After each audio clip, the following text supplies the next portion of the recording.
con las FIFA es un tema de mucha actualidad. Solo simplemente recordar que en el año 2025, en junio de 2025, hubo la primera condena penal sobre PFAS en Italia, en la zona del Véneto, precisamente por el comportamiento disruptivo hormonal que tienen las PFAS. Anteriormente había habido diversos informes médicos que alertaban de problemas en reproducción en niños. Al final se comprobó que estaban 200 kilómetros cuadrados de agua contaminado por una empresa que se llama Miteni, y se impusieron en junio de 2025 unas condenas a 2 directivos de Miteni, empresa que posteriormente desapareció, por unas condenas de 17 años y a otros 2 años y medio, además de unas indemnizaciones muy importantes de millones de euros, tanto al Ministerio de Medio Ambiente italiano como al ayuntamiento de dicha localidad. Es un tema muy relevante. En este caso tenemos tanto a 2 expertos. Por una parte, por parte de Aguas, Diana Peleteiro, ingeniera química, que actualmente ocupa dirección de calidad de agua de Veolia, una de las empresas que absorbe actualmente por concesión el 75% de aguas de España. Y por otro lado, otro experto, Eduardo Ortego Berrocal, con amplia trayectoria dentro de la administración y actualmente cónsul especializado en Derecho Medioambiental en el despacho de abogados. En relación a lo que vamos a hablar, tanto con Eduardo como Diana Peleteiro, podemos hacer una simple valoración sobre los EDAR, porque se proyectan los PFAS tanto sobre el agua de consumo, también sobre los EDAR y también sobre la última directiva que acaba de salir recientemente, que es la directiva de suelo. En relación a los EDAR, para no perdernos, en cuanto a simplemente indicaros que el tratamiento del EDAR es un pretratamiento cuando llegan todos los residuos, tanto de inodoros como de industrias, llegan al EDAR. Entonces tenemos un pretratamiento con unos separadores de 4 centímetros, después pasa a 2 centímetros. En estos separadores, por ejemplo, en La Coruña, si queréis algún dato, aparecieron vacas, ovejas, apareció de todo. Y en el segundo separador aparecen toallitas compresas todos los días por 2.000 kilos de toallitas y compresas. Hay muchas toallitas que se llaman biodegradables, pero daros cuenta, con EDAR a lo mejor son 5 o 6 horas en lo que llega al EDAR. Es imposible que haya biodegradación. El EDAR se divide en 4 partes: tratamiento primario, que se divide sólidos y líquidos, en suspensión, y también los aceites. La gente dice que no tira aceites, pero tira aceites, incluso por inodoro, tanto por inodoro como por el fregadero. Y entonces el segundo tratamiento, que es el tratamiento secundario del EDAR, es quizás el más importante, que es a través de bacterias macrófagas, que esa es la que comen la materia orgánica. Hay que tener muchísimo cuidado, porque reponer las mismas son muy complicados. Por eso, cuando hay un apagón, las bacterias normalmente se mueren todas, y reponerlas es muy, muy complicado. Y el tratamiento terciario, que es el que tienen la mayoría de las poblaciones en España, que no es un tratamiento que normalmente va por rayos UVA. Entonces los rayos UVA pasan por el agua relativamente limpia, y entonces mata sobre todo unas bacterias que son muy complicadas, que son la E. coli. Eso es lo que pasa en casi toda España. Normalmente, si son localidades al lado del mar, pues se tira directamente al mar. Si son localidades en el interior, se tira al río. Problema de cuando se tira al río: mueren los peces. Ya sabemos que hay muy poquitos peces, y uno es pescador, pues salmones hay muy pocos. ¿Por qué? Porque es disruptor endocrino. Al ser disruptor endocrino, el último estudio que acaban de sacar, por ejemplo en Mar, es que los peces no tienen la misma reproducción, precisamente por los PFAS.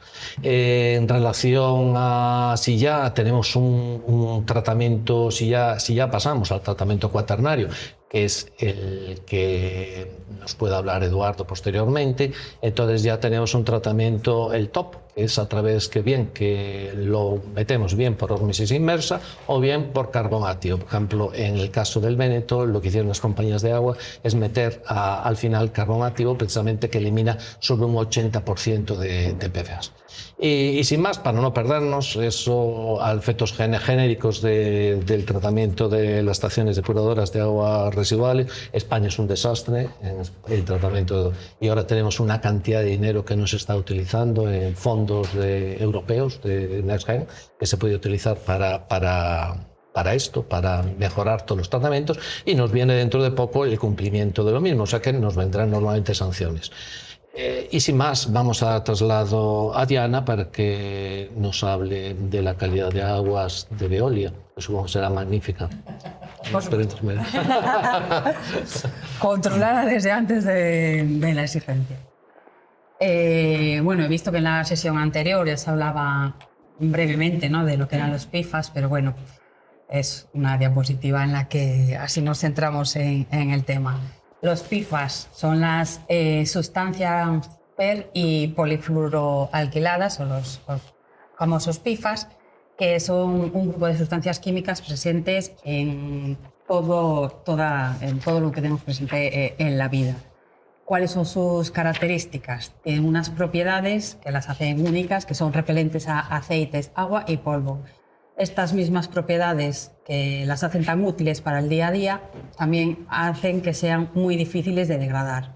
Y cuando se pretenden eliminar, pues se complica mucho el tratamiento y se eleva el coste de su eliminación. ¿Qué tiene? Tiene una difusión en el medio ambiente.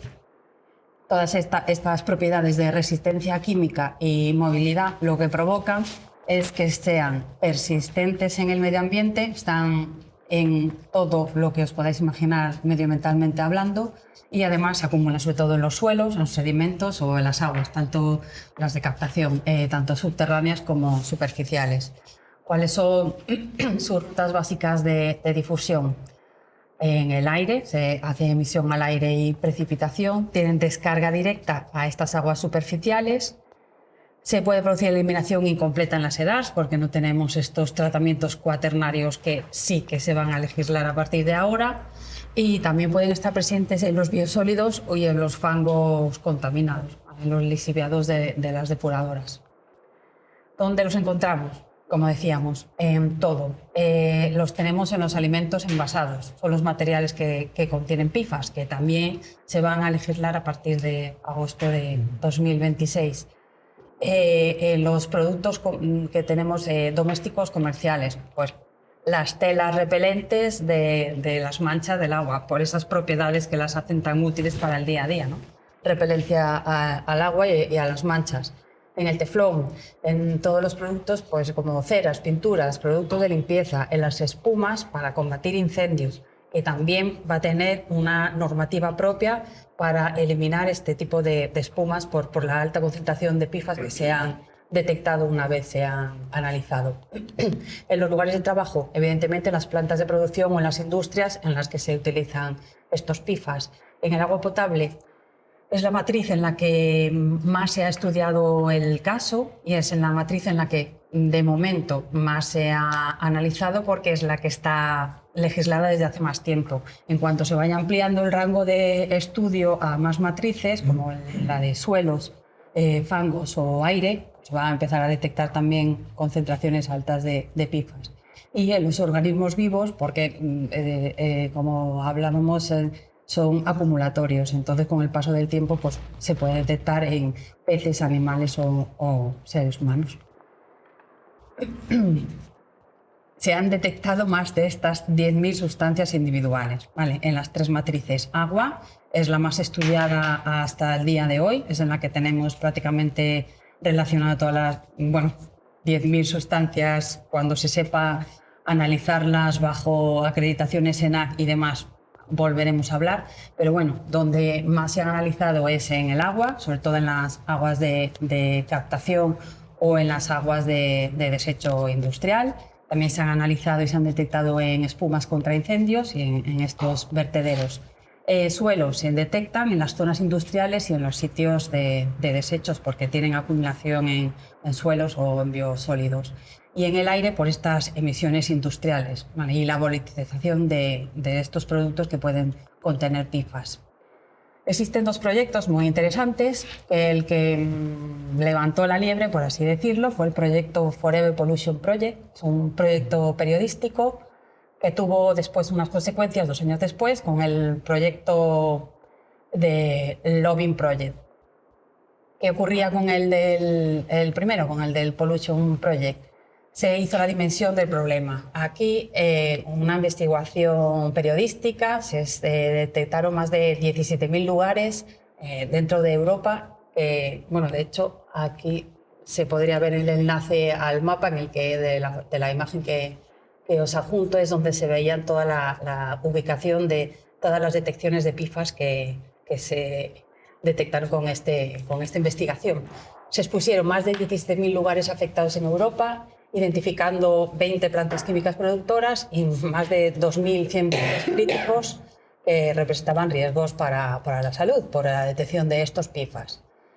Se posicionó a los PFAS en el centro de la agenda. Aquí empezamos a hablar de ellos, empezamos a hacernos una idea del peligro que nos podía producir a la larga, sobre todo por eso, por esa imposibilidad de eliminación rápida y barata. Y en el 2025 aparece el proyecto de Forever Lobbying Project, que es la denuncia, se produce una denuncia periodística a las acciones del lobby de la industria, que lo que intentó hacer es frenar estas iniciativas de legislar los PFAS, alegando que no eran tan tóxicos, no eran tan contaminantes, la eliminación era más rápida y más positiva. Y pues eso, se llegaron a analizar más de 1.100 argumentos de presión utilizados por la industria química en contra de este problema que se había detectado con los PFAS. Pero eso, se intentó desacreditar pues toda los inicios de la restricción universal que pretende ampararse bajo la normativa REACH. El impacto... En el 2026, al finales de 2026, me parece que ya está prevista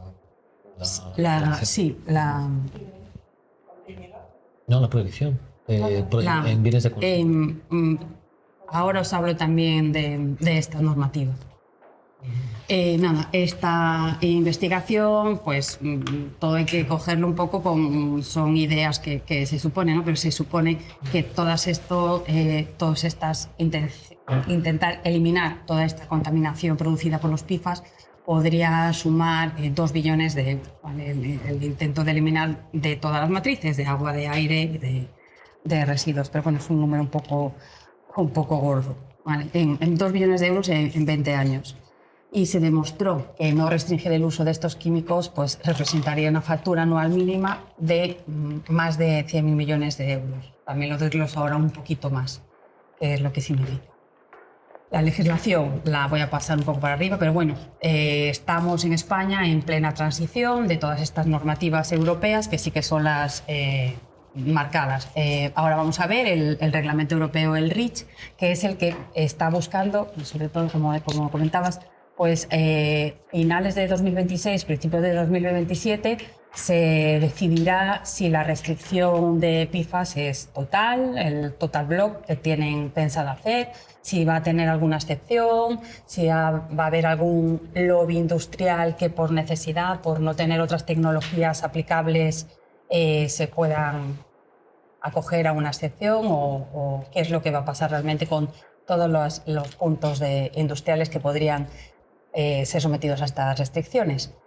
Y en España los avances, como os contaba, varían drásticamente, depende de la matriz de la que hablemos. En agua están muy avanzados, en el suelo estamos empezando a encaminarnos a estas directivas europeas y después el aire, pues al final no deja de ser simplemente recomendaciones, seguir reglas o recomendaciones.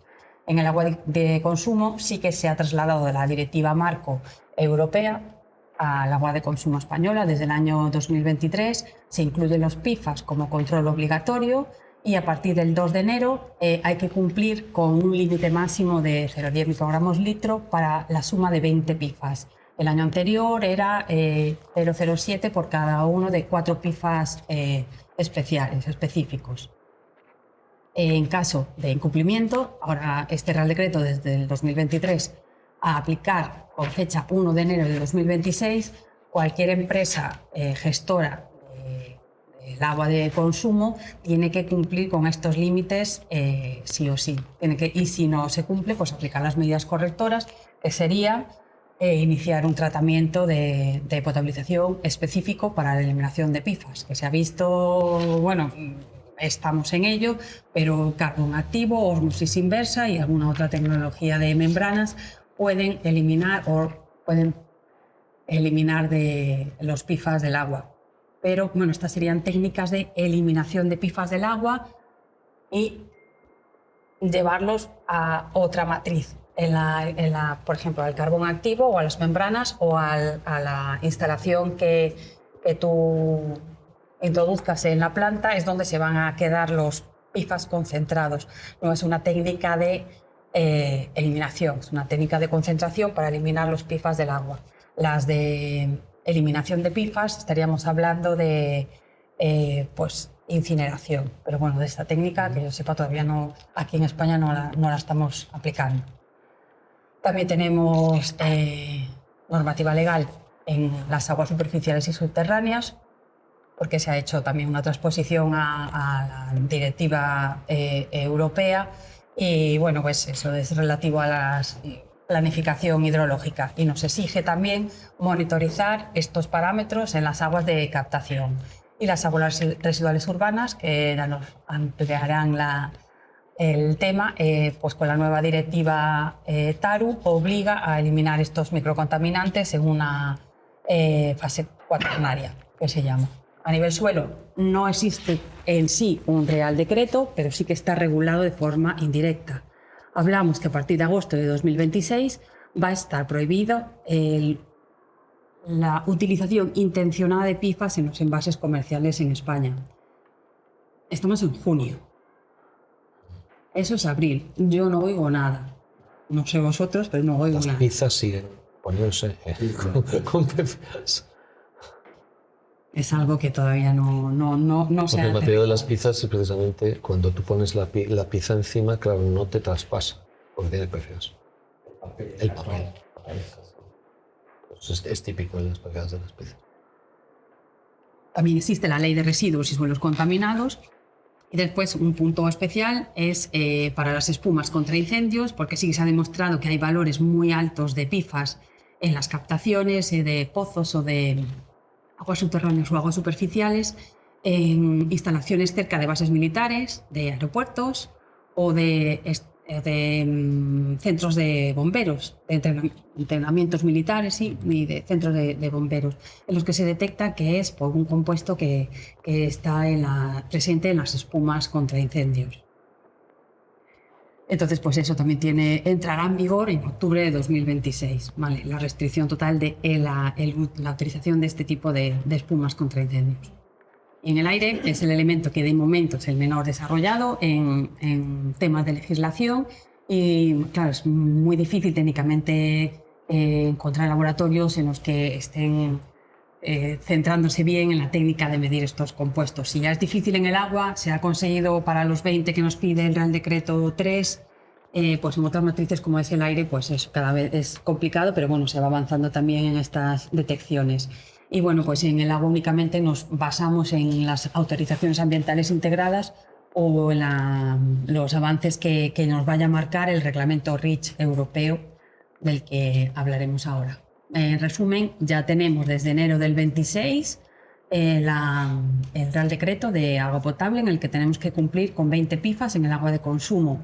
Y en abril del 26 se ha actualizado las listas de los contaminantes para las aguas subterráneas y superficiales basándonos en la directiva europea. A corto plazo, en agosto, entra la prohibición del uso intencionado de los PFAS en los envases, como veíamos, y en octubre la restricción específica para las espumas. Finales de 2026 se supone que la ECHA sí que va a tener, para finales de año o principios del siguiente, va a tener finalizadas ya las evaluaciones científicas y las evaluaciones económicas a nivel europeo para poder decidir si hay la restricción total de los PFAS a nivel Europa o no. Y en el año 2027, basándonos en estos dictámenes que al final elabore la ECHA, la Comisión Europea, junto con todos los Estados miembros, es cuando adaptará formalmente el voto final para la prohibición generalizada bajo este reglamento. Ahí aún no se sabe, pero bueno. Y en el horizonte definitivo, pues en cuanto entre en vigor esta restricción universal REACH, pues se comienza el periodo de transición general de 18 meses. Esto es lo que se prevé que va a pasar, ¿no? Y del 2030 en adelante, pues ya es cuando empezarán a vencer las moratorias que se vayan estableciendo para algunos campos específicos de la industria que puedan alegar eso, que no se puede, que son sectores críticos, como podrían ser el sector de los semiconductores o la automoción, que técnicamente demuestren que su técnica actual no es sustitutiva por ninguna otra técnica que no utilice PFAS. Pero se verá. Hay regulaciones más estrictas y después eso está para todos. Son regulaciones en las que estamos implicados todas las autoridades sanitarias, sobre todo en la calidad del agua potable, los operadores de agua o de residuos, las industrias y los municipios. Y bueno, pues Estados Unidos está a la cabeza de la legislación contra estos PFAS. La ECHA. En la búsqueda de esta restricción total de PFAS en la Unión Europea tenemos dos dictámenes de la ECHA. Vale, la ECHA es la Agencia Europea de las Sustancias y las Mezclas Químicas. Tiene dos dictámenes. Uno, el que ha elaborado la RAC definitivo, que es el Comité de Evaluación de Riesgo. Y la RAC avala la restricción total. Dice que los PFAS representan riesgos crecientes y que como van a permanecer en el tiempo, pues que tiene un potencial riesgo y que hay que eliminarlos con restricción total. El SIC, que es el Comité de Análisis Socioeconómico, ha puesto en consulta pública desde el 26 de marzo al 26 de mayo una consulta pública abierta que ha permitido participar a toda la industria que quisiera dar su opinión para evaluar todos los impactos económicos, los costes que costaría esta transición para la industria y la disponibilidad real de tener o no una alternativa técnica y comercialmente viable. Entonces, ¿qué dice el SEAC? Acción armonizada, evitar distorsiones en el mercado interior, da una calma que no da la RAC. Contempla excepciones en usos y evaluar con los datos si la restricción total es desproporcionada o es aplicable. ¿Vale? Y pues eso, aquí también baraja periodos de transiciones mayores con derogaciones específicas en los usos en los que no tenemos alternativas y siempre todo esto cuando sea justificado con un análisis de costes y de beneficios en paralelo. Se prevé que a finales del 2026 la SEAC adopte su dictamen final, con lo cual la ECHA ya va a tener los informes de sus los dos informes que quería, el de la RAC y el de la SEAC, y ahí elaborará la Comisión Europea una propuesta de restricción.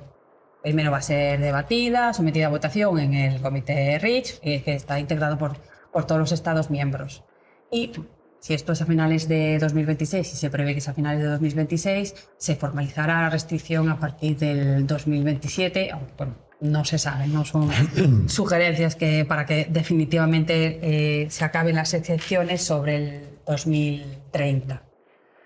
Sectores claves industriales, el de la electrónica y los semiconductores, son sectores que llevan tiempo avisando que son áreas en las que no van a poder aplicar otro tipo de material que no incluya PFAS. Entonces, bueno, se supone que va a ser uno de los sectores que van a solicitar excepción y es uno sobre los que se la van a adjudicar. Todos los productos de vida y salud, los productos sanitarios, medicamentos, de humanos y veterinarios y cosméticos, este campo bastante... Se supone que este sí que será uno de los campos en los que sí que se podrá hacer una restricción total desde su principio, porque siempre vamos a poder tener productos alternativos, pero bueno, ya se verá. Otro campo es el de los equipos industriales. También hablamos aquí de los refrigerantes para los matrímetros de equipo, que también es un área en el que dice que se prevé que pidan excepciones, o toda la rama del consumo de los textiles, envases y demás. El impacto socioeconómico, todo esto también es con estimaciones y con informes que ha preparado la Comisión Europea, porque bueno, lo que sí que está claro es que esta contaminación por PFAS a día de hoy nos está provocando un impacto sobre la salud humana, sobre el medio ambiente y sobre la economía. Y la Comisión Europea lo que planteó es este impacto se podría cuantificar, más o menos lo han hecho de manera global, y han hecho una evaluación de los gastos que se producen a día de hoy con la existencia y la presencia de PFAS en el ciclo integral del agua, en la salud pública, los gastos que puede haber de eliminación medioambiental en las depuradoras. Y ha hecho la comparativa con los gastos que supondrían la eliminación total de PFAS, para ver si, claro, para enfrentar las dos soluciones: atacar al origen o simplemente hacer gasto sobre la gestión de lo que tenemos. Y ya os digo, gana atacar al origen. Exactamente. Entonces tendríamos, pues, como gastos para los gestores del ciclo del agua o entidades públicas, pues los de eliminación o reducción de PFAS en la presencia de la matriz, sobre todo de agua. ¿Qué costes tenemos?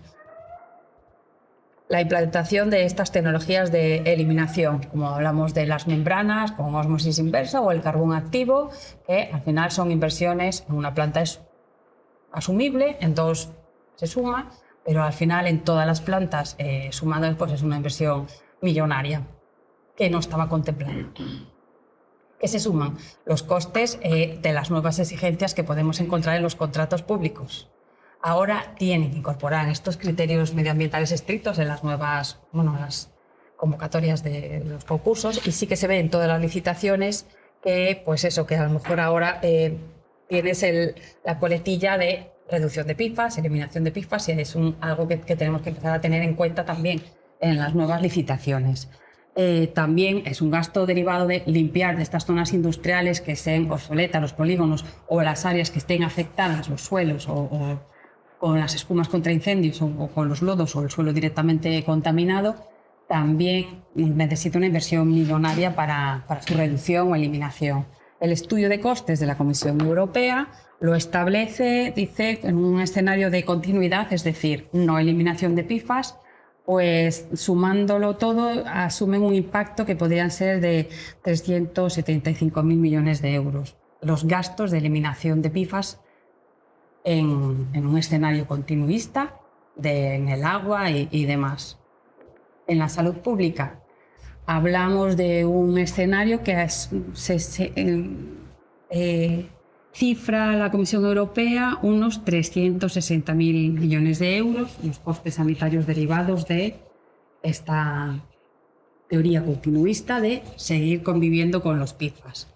Tendríamos los costes de la salud, con lo que serían los tratamientos en sí, y después los costes laborales y legales, porque se abriría el melón de las posibles indemnizaciones y las bajas laborales por los entornos de trabajo con PFAS que se puedan empezar a reclamar.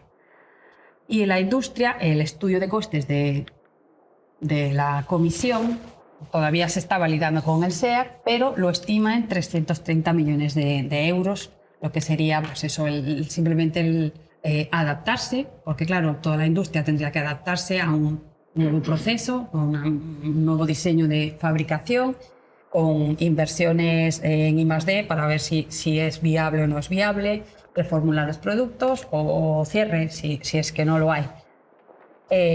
Tendríamos problemas en las cadenas de suministros, sobre todo el sectores como el aeroespacial o la automoción o renovables, dependen básicamente de estos compuestos. Podemos encontrarnos con sanciones y litigios en este ámbito también, y la pérdida de valor de marca de las industrias en general. Nivel jurídico-legal, aquí ya solo leo, copio y leo.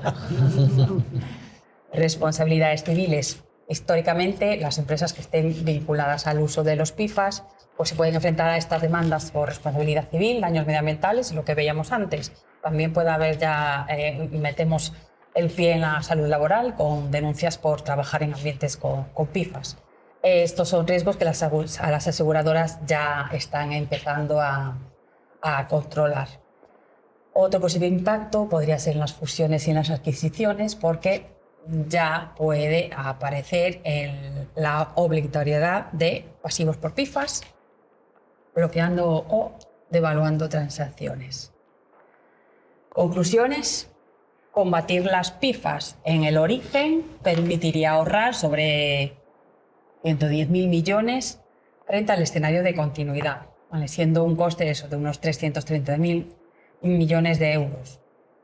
La otra manera, el cumplimiento generalizado de todos los estándares de calidad para tratar el agua, pues al final estaríamos hablando de cerca de 1 billón de euros. Pero bueno, todos los estudios apuntan que prevenir la contaminación en origen, es decir, total bloqueo a los PFAS en origen, que es el industrial, básicamente, sale a la larga más rentable que tratarla a posteriori. Solamente pues eso de cumplimiento de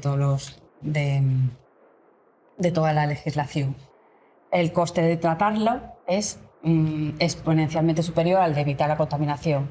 Tenemos que tener en cuenta que los PFAS, sus propiedades les producen que se sigan acumulando aunque hayamos parado de producirlos. Entonces, bueno, va a haber unos años en los que si se bloquea totalmente los PFAS, se van a cesar las emisiones, pero vamos a tener todavía PFAS para años y años para conseguir eliminarlos. Pero bueno, si con esta restricción total dejaría de crecer estos costes, pero a la larga podríamos tener acciones sostenidas de descontaminación, pues reducir los costes al final a 40, 50 años vista. Pero bueno, se supone que sí, que la contaminación por PFAS sale económicamente más viable el total bloqueo que simplemente pues los costes prolongados en el tiempo de una eliminación pues no en origen, ¿vale? Sino en consecuencia. Muy bien, Diana. Entonces tenemos claro que Veolia ya cumple desde enero 2026 los... Veolia cumple desde el 2024. Ah, eso está bien. Hubo una petición, los PFAS, los fallecimientos empezaron en Estados Unidos en el año 2000, bueno, empezaron mucho antes, ¿no? Pero las sentencias fue en el año 2008. En el año 2016 en Singapur ya se controlaban los PFAS. En el 2023 aquí se preguntó a la Confederación, oye, mira, ¿qué análisis estáis haciendo de PFAS? La respuesta: nosotros no hacemos análisis de PFAS. Por eso me congratulo que os pongáis las pilas, sobre todo para la salud de los aquí reunidos. Bueno, y ahora tenemos a Eduardo Ortego Rocal, cónsul de Gómez Acebo, que le gustan mucho los EDAR, que le gustan mucho todas esas cosas, y entonces te doy la palabra, Eduardo. Gracias, buenas tardes y gracias por la invitación para participar en esta jornada. Además del agua, nosotros trabajamos en nuestro despacho mucho en gestión de residuos y responsabilidad ampliada del productor, ¿no? Hace 2 meses nos pedía un informe una cervecera española muy famosa, ¿no? Dice, oye, ¿qué hacemos? Que el 12 de agosto de 2026 hay que cumplir unos límites de la presencia de PFAS en los envases en contacto alimentario. Caso típico es una lata de cerveza que, aunque pensemos que es de metal, por dentro lleva una capa de plástico, ¿no? Ese plástico tiene PFAS, ¿no? La pregunta era, digo, ¿qué hacemos con los stocks? Yo lo que tengo ya son muchas latas llenas o latas que voy a llenar, ¿no? Entonces vimos el informe y digo, mira, ya que, aprovechando que el Pisuerga pasa por Valladolid, además de la lata, te tendrías que empezar a preocupar por lo que hay dentro de la lata. Porque el mismo decreto de potables que regula las restricciones a la presencia de PFAS en el agua de consumo, esa es la misma normativa que se aplica para el uso del agua en la industria alimentaria. Luego, ni la lata puede tener PFAS, no puede superar los límites de PFAS de diseño del Reglamento Europeo de Envases del artículo 6, ni el agua empleada por la industria agroalimentaria para llenar las latas y fabricar cervezas, pues puede superar los límites de PFAS en su zona de captación. Y las cerveceras muchas veces toman agua de la red municipal, pero muchas veces tienen sus concesiones y tienen sus propios aprovechamientos y están tomándola directamente del río. Y dice, pues esto segundo no nos sonaba. Te suena a ti y no sé si a los operadores del ciclo urbano del agua les suena o no les suena, pero parece que están haciendo oídos sordos, ¿no? Porque también a principios de año pues hacíamos un informe para un cliente que había desarrollado una tecnología, bueno, a mí me lo explica, yo soy abogado, te lo crees o no, eliminamos los PFAS, esto es una tecnología FETEN, ¿no? Digo, ¿qué tengo yo que hacer para poner en marcha esta tecnología en España, una empresa francesa, ¿no? Cuando se le explica el procedimiento administrativo, intervención de la autoridad sanitaria para autorizar estos nuevos tratamientos, y a los 3 o 4 meses me lo encuentro en un congreso, se lo estaba comentando, digo, ¿qué tal, cómo va la cosa? Y digo, mira, no hemos vendido ni uno. Y digo, pero si esto, desde el 2 de agosto de 2026, ya los suministradores, los operadores del ciclo urbano del agua, directamente cuando prestan ellos el servicio, el Canal Isabel II, o cuando contratan a un concesionario de Eolia para que preste, ya hay que cumplir esa obligación, ¿no? Bueno, pues no parece que el ciclo urbano del agua aquí, los operadores, un servicio público municipal, se estén dando por algo. ¿Qué responsabilidad pueden derivarse de eso? Bueno, pues hablaremos un poco más adelante. Tampoco me quiero yo precipitar. Porque pone de relieve cuál es el enfoque que ha seguido el legislador europeo en el tema de los PFAS, ¿no? O sea, hay una doble aproximación. El control en origen de la contaminación, por eso tenemos todas estas reglamentaciones que inciden en el diseño y la fabricación de determinado tipo de productos, ¿no? La prohibición del empleo de las sustancias y la fabricación de innumerables productos, ¿no? Y ya nos ha puesto de manifiesto muchos de ellos. El reglamento POS, el REACH, el reglamento de sustancias, de productos en contacto alimentario, el reglamento de ecodiseño, el reglamento europeo de envases, han ido sucesivamente poniendo restricciones o prohibiciones al empleo de estas sustancias para que no se pongan en el mercado productos que las contengan y que generan luego la contaminación que termina en el medio. ¿Cuáles son las responsabilidades que pueden derivarse para los productores que fabrican estos productos sin cumplir estas obligaciones? Bueno, hay generalmente una responsabilidad administrativa en forma de sanciones por vulneración de la legislación sanitaria, de la legislación de consumo, de la legislación sectorial. Por ejemplo, en el caso de envases, pues la legislación de residuos, por incumplimiento de las obligaciones en materia de responsabilidad ampliada del producto. Son responsabilidades administrativas, sanciones. Que de eso se deriven daños para terceros que se puedan demostrar, y aquí hay presente personas más autorizadas, bueno, pues la responsabilidad civil del Código Civil de toda la vida, siempre que se demuestre que ha existido esos daños, ¿no? Y en ocasiones, con una enorme afección o una afección muy significativa a la salud o al medio ambiente, eventualmente incluso responsabilidades penales. No me consta que se hayan exigido en España por esta vía de la puesta en el mercado de productos que no cumplieran los límites de los PFAS o de otras sustancias contaminantes. Y otra cuestión es la responsabilidad histórica que puedan tener empresas que han venido fabricando productos que han liberado estas sustancias antes de que estas sustancias o su empleo estuviera prohibido. Que esa es otra derivada donde, bueno, trabajo para abogados si finalmente hay una demanda. Y luego la segunda línea, la que a mí me gustaría más incidir, que es la que estamos ahora más trabajando, es cómo se está incorporando en la legislación de aguas, que Diana lo ha repasado, todas estas obligaciones sobre el control o la eliminación de los PFAS. Y bueno, esto hay que ponerlo en su contexto, ¿no? Sobre todo ahora que se acaba de reformar, hemos hablado de la directiva de potables, de la directiva de tratamiento de aguas residuales urbanas, pero la directiva que regula la calidad ambiental del agua en España es la directiva marco del agua, ¿no? Y de la directiva marco cuelgan dos directivas, la directiva de calidad de la calidad de las aguas y la directiva de aguas subterráneas. Y estas directivas se acaban de modificar precisamente para imponer una nueva obligación que trae causa de que los estudios científicos que ha llevado a cabo la Comisión Europea ya han puesto de manifiesto que algunas de las sustancias que están en la llamada lista de observación, esa lista que tiene la Comisión Europea, donde por aquí el río suena, algo lleva, que hay sustancias que hay que vigilar. Bueno, pues cuando se vigilan y se llega a la conclusión de que efectivamente tienen estos efectos perjudiciales para la salud o para el medio ambiente, pasan de ser sustancias observadas a sustancias que se incluyen en las listas de sustancias que dan lugar a las normas de calidad ambiental. Y lo que hace esta directiva es fijar normas de calidad ambiental por la presencia de PFAS en las aguas, tanto superficiales como en las aguas subterráneas. ¿Esto qué quiere decir o qué va a suponer en el medio plazo? Pues La Directiva Marco del Agua obliga a hacer una caracterización del estado ambiental de las masas de agua, en qué estado están bien, están peor, regular. Hay unas caracterizaciones que se miden en función de una serie de parámetros ecológicos o químicos. Con la inclusión de los PFAS, las normas de calidad ambiental, pues lo que la Administración va a tener que hacer en los planes hidrológicos, que es donde se lleva a cabo la caracterización de las masas de agua, pues eso es una nueva caracterización, una nueva fotografía del estado ambiental de esas masas de agua, porque si tienen PFAS, ahora va a cambiar el estado en el que se encuentran. A lo mejor ahora estaban en buen estado y con la toma en consideración de la presencia de PFAS y de otras sustancias que incorpora esta directiva, los bisfenoles, otros fármacos o demás, pues lo que antes estaba bien ahora puede que esté más. Es previsible, porque ya hay un programa de seguimiento, sobre todo a raíz de la directiva de potables, que obligaba a hacer un seguimiento de la presencia de los PFAS, que muchas de las masas de agua superficiales y subterráneas no estén bien caracterizados, o esa caracterización haya que actualizarla, y que previsiblemente la fotografía resultante sea que lo que antes estaba bien ahora esté mal.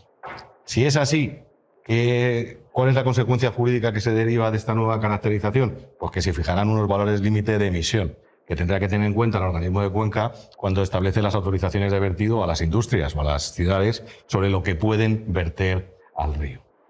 ¿Y qué es lo previsible que pueda suceder? Pues que se endurezcan las condiciones de vertido y que sea necesario eliminar PFAS para no superar la cantidad de PFAS que ya hay en las masas de agua. Uno de los principios informadores de la Directiva Marco del Agua y de la legislación ambiental en materia de agua es el llamado principio de no deterioro. Es decir, vamos a intentar mejorar las cosas, lo que no podemos bajo ningún concepto es ir para atrás. ¿Esto qué quiere decir? Pues ahora tenemos un par de años para la transposición de esta directiva, que supongo que el Gobierno acometerá mediante Real Decreto, y eso lo que va a dar lugar es en un proceso de 2, 3, 4, 5, 6 años a una actualización de la evaluación del estado de todas las masas de agua, a la fijación de valores límite de emisión y a la revisión de las autorizaciones de vertido para evitar que se viertan determinadas cantidades de PFAS y otras sustancias a las aguas residuales. De donde se sigue que los titulares de las autorizaciones de vertido tendrán que poner en marcha una serie de tratamientos para su eliminación. De donde se sigue que hay un negocio nuevo para quienes se dedican a la venta de estos tratamientos. Este es un poco el escenario en lo que se refiere al control de la calidad de las masas de agua. ¿Qué responsabilidad tiene la Administración respecto de la contaminación histórica? Pues lo mismo que he señalado antes. O sea, ya se sabe y se sospecha que existía esa contaminación. ¿Hasta qué punto es la Administración responsable de la eliminación de la contaminación histórica? Porque la contaminación histórica no solo es por PFAS, es por muchas otras sustancias que sabemos que están ahí y que son contaminantes, que son nocivas para el medio ambiente y que son nocivas para la salud. Yo creo que la obligación inmediata en el corto plazo para la Administración, en primer lugar, es transponer la directiva. En segundo lugar, por cada una de las demarcaciones hidrográficas y en los próximos planes hidrológicos del cuarto ciclo, actualizar la evaluación del estado y, sobre la base de las normas de calidad ambiental, revisar todas las autorizaciones de vertido. Estamos hablando de miles de autorizaciones de vertido. ¿Cuánto tiempo se va a tomar la Administración en realizar esta actuación? No lo sabemos. ¿Cuánto cuesta? Muchísimo dinero. Yo de cifras no sé, hay unas cifras, no sé si son muchas, si son cortas, si son pocos.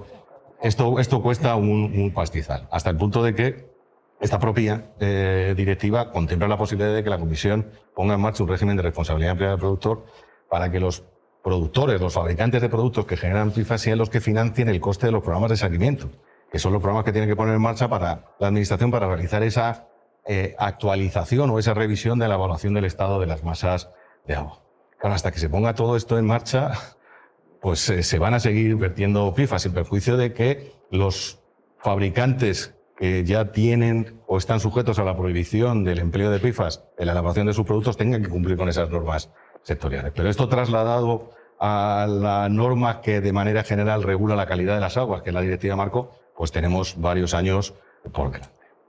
En paralelo, con carácter previo, se aprobó una segunda directiva. Estoy yendo un poco atrás en el tiempo, de lo más reciente a lo más antiguo.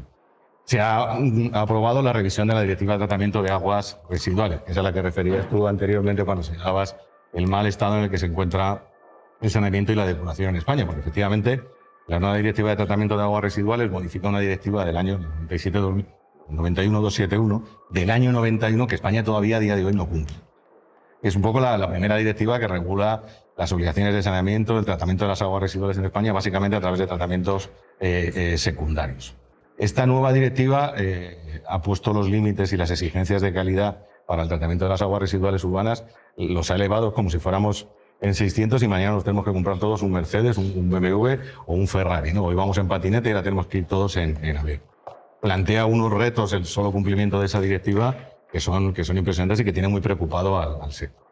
Y en el marco de esa directiva se ha impuesto una obligación todavía más adicional. O sea, si antes yo ahora extiendo los secundarios prácticamente a todo tipo de aglomeraciones urbanas, incremento los niveles de control y eliminación de nitratos y fosfatos, extiendo el terciario y además han creado esta institución que es el tratamiento cuaternario, ¿no? Que casi no existe en España, no sé si hay algún piloto en el canal, no está en práctica, en algunos países a modo piloto creo que está funcionando. Estos tratamientos cuaternarios tienen por finalidad la eliminación de los denominados microcontaminantes. Aquí me pierdo un poco, que yo como jurista que soy, no soy científico, dentro de los microcontaminantes, no todos los microcontaminantes, solo los generados por los productos farmacéuticos y los cosméticos, en algunos de esos microcontaminantes puede haber PFAS. Pero la obligación que establece la Directiva de Tratamiento de Aguas Residuales no es de eliminación de PFAS, es una obligación de resultado de eliminación de determinados porcentajes de microcontaminantes que están presentes en un número concreto de aglomeraciones urbanas, las que tienen más de 150.000 habitantes equivalentes o las aglomeraciones urbanas que vierten en zonas sensibles. Zonas sensibles son las zonas de baño, las zonas de captación de aguas potables, las que están vinculadas a los espacios protegidos por la naturaleza, etc. Esos tratamientos cuaternarios van a ser financiados a través de un régimen de responsabilidad ampliada del productor, como digo, ahora solo afecta a la industria farmacéutica y cosmética. Hago aquí un pequeño paréntesis porque nosotros defendemos a una de estas industrias y bueno, no diré el nombre. La propia directiva está recurrida ante el Tribunal de Justicia de la Unión Europea porque también hasta donde sé, pues con los tratamientos cuaternarios uno elimina todos los microcontaminantes, no solo los que derivan de los fármacos, sino de toda esa lista que tú has puesto allí. El que deriva del textil, el que deriva de las espumas, el que deriva de todo y todo. En Singapur hay una cerveza magnífica, producto de agua residual con tratamiento cuaternario. Digo porque la presentaron en el COP de Azerbaiyán hace 2 años. Por eso digo yo que se puede beber. Bueno, sí, el que la quiere beber. Claro. Si el tratamiento cuaternario se puede aplicar, lo puedes aplicar. Desde luego solo se va a aplicar obligatoriamente allí donde dice la directiva que se tiene que aplicar porque es muy caro y lo que están viendo precisamente es que ese tratamiento cuaternario sea financiado por estos productos. Lo que decía es que los productos cuyos residuos generan microcontaminantes no son exclusivamente los que genera la industria farmacéutica y la cosmética, pero la aplicación del tratamiento cuaternario obliga o da como resultado la eliminación de todos los microcontaminantes con independencia de quién los haya puesto, de qué productos provengan. Entre esos microcontaminantes puede haber PFAS, porque la Directiva de Tratamiento de Aguas Residuales no pone una obligación o límites o prohibiciones al empleo o necesidades de eliminación de PFAS. Es verdad que con la aplicación de los cuaternarios, si se obtiene una mejor calidad en el agua, pues esto tendrá una repercusión que habría que tener en cuenta, por ejemplo, en el caso de la reutilización de las aguas residuales o en los supuestos en los que ese agua luego vaya a terminar en una zona de captación, ¿no? Eso eventualmente puede abaratar el coste de la potabilización. Y donde sí que tenemos previsiones específicas es en la directiva de potable, ¿no? Y cierro el círculo porque aquí sí que el legislador europeo se adelanta, la directiva es de 2001, ya se incorpora al ordenamiento jurídico español a través de un decreto, y aquí tenemos 2 obligaciones específicas, ¿no? De monitoreo de la presencia de PFAS en las zonas de captación y luego ya de eliminación de esos PFAS, una obligación de eliminación que empezó a principios de año, en 2026. Lo que dice el decreto español bueno, si se está usted tomando agua de una zona de captación y la zona presenta unos límites de PFAS superiores a los que prevé el decreto, pues primero hay que informar a la gente, ¿no? Después tiene usted que informar a la autoridad sanitaria y en todo caso tiene que tomar medidas. ¿Qué medidas? O elimino los PFAS o en teoría yo no podría suministrar ese agua. Aquí sí que se puede hablar de responsabilidad de la administración de otra naturaleza. Y o sea, usted vea, es responsabilidad patrimonial en este caso por la prestación no responsabilidad objetiva, sino responsabilidad culposa o negligente de la administración que está suministrando agua porque el titular del servicio es el municipio, insisto, con independencia de que lo preste directa o indirectamente, ahí sí que hay una responsabilidad y a día de hoy esa obligación de suministrar agua potable sin superar los límites de PFAS se tiene que cumplir y no se está cumpliendo. Está aquí, tú eres de ADIR, ¿no? ¿Qué? ¿Eras de ADIR o de DACUAS? De DACUAS, ¿no? De los operadores del ciclo lo saben, ¿no? Y yo creo que muchos ni siquiera han hecho todavía esos análisis que en teoría se tiene que hacer en el marco de la planificación hidrológica, dentro del programa de medidas y del programa de control de seguimiento de los planes de cuenca, pues hay que hacer esa evaluación de la presencia o no presencia de PFAS en las distintas zonas de captación. ¿Quién tiene que eliminar los PFAS que están presentes? Porque lo que está claro es que el que tiene que suministrar el agua no la puede suministrar con PFAS o no superando los límites, ¿no? Esto se puede tratar a través de los tratamientos en las ETAP, en las estaciones de tratamiento de aguas potables. Pero, hombre, a lo que se aspirará es que en aquellas zonas de captación pues, se elimine la presencia de los PFAS existentes. ¿Quién tiene que eliminar esos PFAS? ¿Quién tiene que soportar el coste de esos PFAS? Bueno, pues esa pregunta queda ahí en el aire. Sí, debe que... Y nada más, yo creo que no tengo mucho más que apuntar. Me pongo aquí, me sujeto a las preguntas que me queráis hacer, sobre todo en qué va a suceder y qué responsabilidades se pueden decir.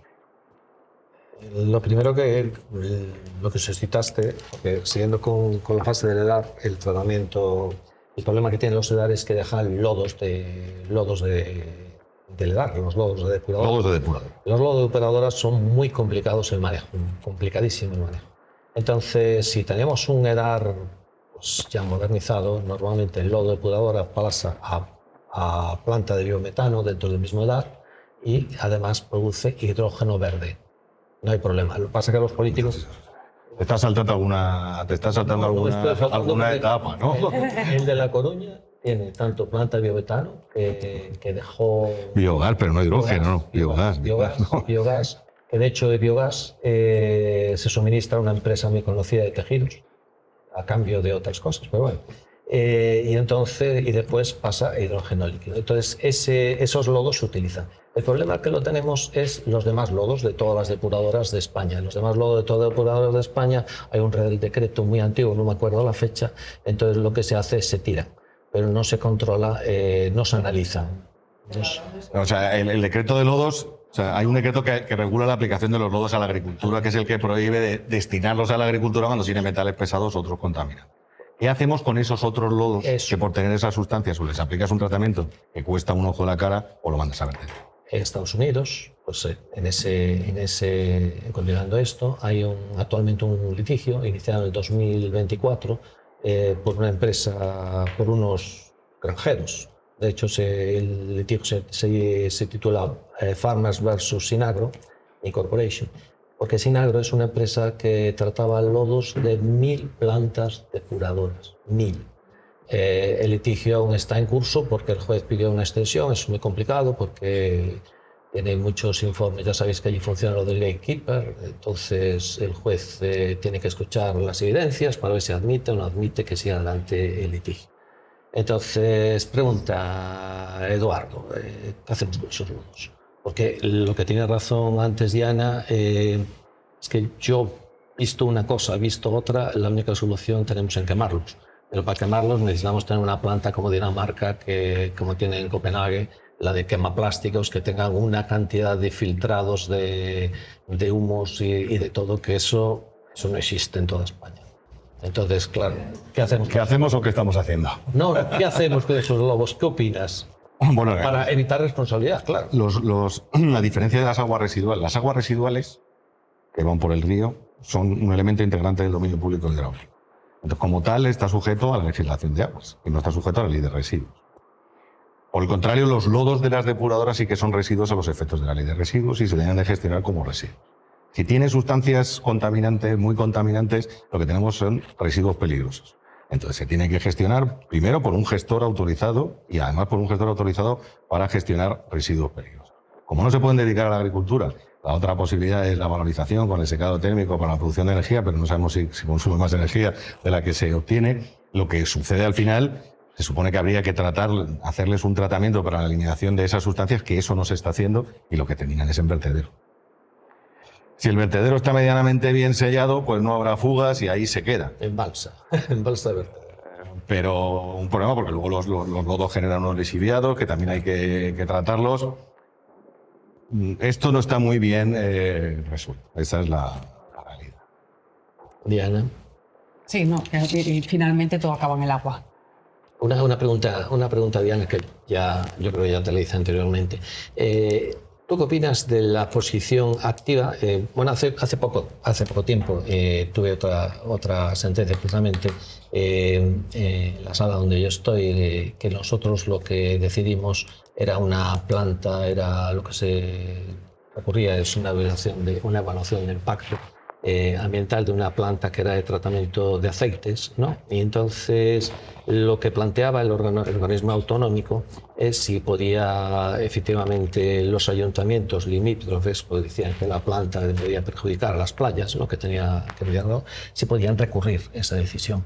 Porque los ayuntamientos aquí habitualmente permanecen inactivos. Ahora está en el Mar Menor algún ayuntamiento que recurre, pero normalmente permanecen inactivos. Tiene que ser o bien un particular o bien una asociación ambiental. Y entonces nosotros le dimos la razón, que entendimos que los ayuntamientos debían recurrir. En Estados Unidos es muy habitual, pero muy habitual, que las empresas de aguas defiendan el agua. Pregunta, ¿vosotros planteáis eso o es la Confederación la que tiene que defender el agua? Ahí está, y aún no está decidido. Me acuerdo cuando con la anterior legislación se empezó a controlar en los embalses las algas o las microcistina. También había una indicación que decía que el gestor tenía que analizar las microcistinas en la captación. Ahí se recurrió, se alegó a la autoridad sanitaria que un gestor simplemente gestiona lo que le llega y de acuerdo que tiene que cumplir con la eliminación de las microcistinas en el agua que tú suministras, que es a lo que te dedicas, es a tratar y distribuir el agua como llegue. Y ahí sí que fue alegado y entonces se decidió, sí que se consideró esta opción y los gestores únicamente cuando recibían notificaciones de Bloom algales hacían determinaciones de microcistinas en salidas de tratamiento para ver si tu tratamiento eliminaba microcistinas. Y eran las confederaciones quienes eran los que tenían que analizar las microcistinas en las captaciones, porque es su responsabilidad. Con todo este nuevo Real Decreto, ya no. Muchísimos parámetros están incluidos ya en la captación que son de responsabilidad, por lo menos de control analítico, por parte del gestor. Entonces, a día de hoy, en las captaciones determinas colífagos somáticos, determinas listas de observación que te vienen dadas en el agua, que con un tratamiento básico que hay en España no vas a eliminar. Tienes que determinar PFAS en captaciones, tienes que determinar plaguicidas, una serie de parámetros ajenos a lo que sería un tratamiento normal en planta. Con lo que nos estás comentando, claro, la calidad del agua ahora va a venir regulada. Es como que se está atacando a los procesos de depuración para que sean más estrictos.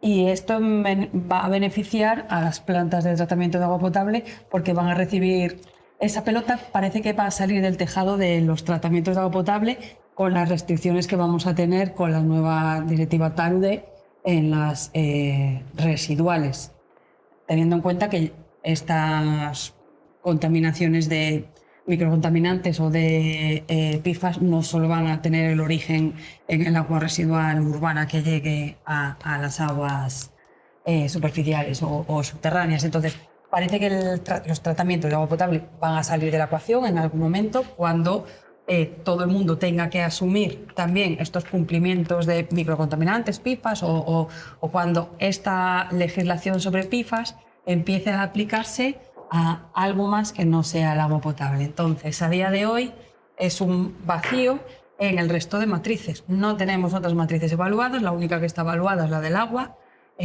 con la directiva marco o con el agua potable. Entonces, a día de hoy, ¿qué nos encontramos los gestores de agua? Incumplimientos de PFAS en captaciones. Simplemente, como es un gestor, el traslado que haces es un traslado a tu concesionario, que es el ayuntamiento. Y hay mucho desconocimiento, solo estamos hablando de las plantas de tratamiento.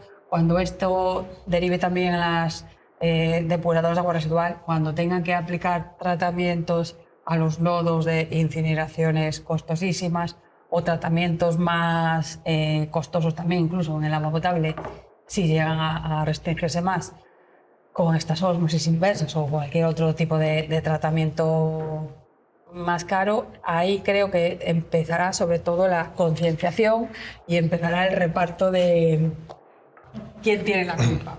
Oye, si quieres lo pagan, a lo mejor todos por la Eso, pero o sea, vamos a ver. Tenemos normas más exigentes, pero la filosofía del funcionamiento de las normas es la misma. O sea, hay normas de calidad de las aguas para agua potable, para la industria alimentaria y para el empleo de la reutilización. En los demás supuestos no hay normas de calidad para el destino final del agua. Y luego hay unas normas de calidad ambiental, es decir, los objetivos ambientales establecidos para las masas de agua. La responsabilidad por el cumplimiento de los objetivos ambientales es del Reino de España y nos examina Bruselas. La responsabilidad por el cumplimiento de la calidad del agua suministrada es por el titular de la actividad que tiene la responsabilidad del suministro, el municipio. El municipio, sí. La industria agroalimentaria cuando capta, ¿no? O, básicamente, bueno, los operadores de reutilización. Pues son responsabilidades distintas. Para el otorgamiento de la autorización de vertido, tanto si es directa del organismo de Cuenca como si es en el marco de una autorización ambiental integrada, hay un trámite de información pública donde puede alegar todo el mundo. El primero que debe alegar y el primer interesado, cuando no es el titular del propio autorización de vertido, que es el municipio. Pero vamos a pensar en un vertido industrial. El ayuntamiento, claro que puede alegar. Pero es que además el propio trámite de otorgamiento de la autorización de vertido que se integra en la autorización ambiental integrada tiene un trámite de información pública paralelo. O sea, el organismo de Cuenca dice, yo le voy a poner el vertido a esta industria y este es el condicionado. ¿Alguien quiere decir algo? Porque tengo una playa al lado, zona de baño, por lo que sea. ¿Que no lo hacen? Bueno, en España hay 8.000 ayuntamientos y la inmensa mayoría son pequeñísimos. No tienen ningún medio para participar ni nada de nada. Pero esto no se le escapa al Canal de Isabel II o al Consorcio de Aguas de Bilbao, que está presente en todos los procesos. O sea que la filosofía normativa no ha cambiado en ese sentido.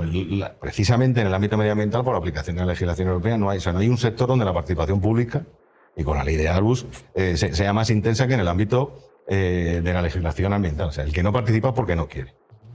Y luego la competencia y la responsabilidad del organismo de Cuenca es velar y monitorear el estado de la calidad de las aguas. Por eso es tan importante que luego esas autorizaciones de vertido estén bien. O sea, si tú no has evaluado correctamente el estado de la calidad, el estado de la masa de agua, difícilmente vas a poner una autorización de vertido como Dios manda.